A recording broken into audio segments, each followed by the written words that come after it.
पता है हमारा सबसे ज्यादा गिव एंड टेक किस रिश्ते में होता है? यूनिवर्स के साथ हमारे रिश्ते में। एक सांस छोड़ते हैं और एक सांस लेते हैं। यहाँ पर एक चीज समझ लेने की जरूरत है कि ये जो यूनिवर्स है ना, सबसे मजेदार बात इसकी ये है कि ये क्वांटम पार्टिकल से बने समंदर जैसा है। और समंदर के लिए सबसे खास बात ये कही जाती है कि समंदर की लहरें जो ले जाती है वो वापस भी कर देती है।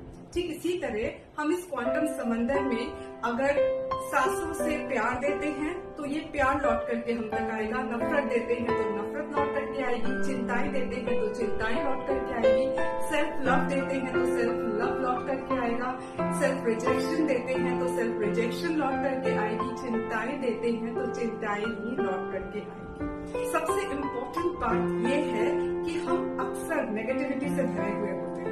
दिमाग में यही चलता है कि इसने ये दिया, इसने ये नहीं दिया, इसने ये क्यों कहा, उन्होंने ऐसा क्यों किया, ये सारी बातें। तो सवाल ये है कि हम सांसें पहले छोड़े या सांसें पहले ले, क्योंकि हर सांस के साथ वो भाव भी तो यूनिवर्स में जाएगा और अगर नेगेटिव जाएगा तो नेगेटिव लौट करके भी आएगा।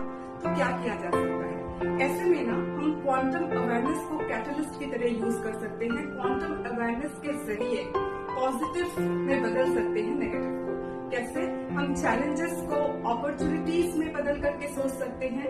किसी इंसान के स्वभाव से दिक्कत है तो हम ये सोच सकते हैं कि वो व्यक्ति किस हालात में पला है, किन हालातों में उसका ये स्वभाव तैयार हुआ है। अगर हम उस हालात में होते तो शायद हमारा स्वभाव भी ऐसा होता। और गहरे में जाइए तो हम ये सोच सकते हैं कि हम भी एटम से बने हैं, वो भी एटम से बने हैं, तो कहीं ना कहीं हम लोग एक ही तो हैं, हम लोगों में फर्क कहाँ पर है। तो इस तरह से जब हम देखते हैं ना चीजों को तो माइंड हमारा फ्री हो जाता है और पीस और लव के वाइब्रेशंस यूनिवर्स में जाने लगते हैं। इसीलिए इस फिलॉसफी को हम philosophy of freedom, love and peace कहते हैं।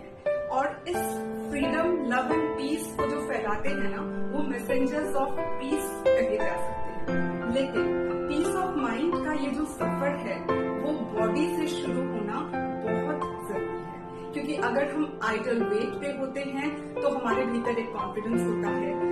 अगर हमारी एनर्जी लेवल हाई होती है तो हमें एक जेन्युइन हैप्पीनेस रहता है। और अगर हमारे सारे ऑर्गन्स एकदम दुरुस्त होते हैं तो हमारी जो लाइफ एनर्जी है वो बहुत आसानी से माइंड के गेटवे तक पहुंच करके जो क्वांटम पार्टिकल्स हमारे शरीर से निकल रहे हैं उन क्वांटम पार्टिकल्स को और भी ज्यादा स्ट्रॉन्ग, हाई फ्रीक्वेंसी वाला करके हमारे जीवन में कमाल कर सकते हैं। तो इसीलिए पीस ऑफ माइंड तक पहुंचने का सफर जो है वो बॉडी से शुरू होना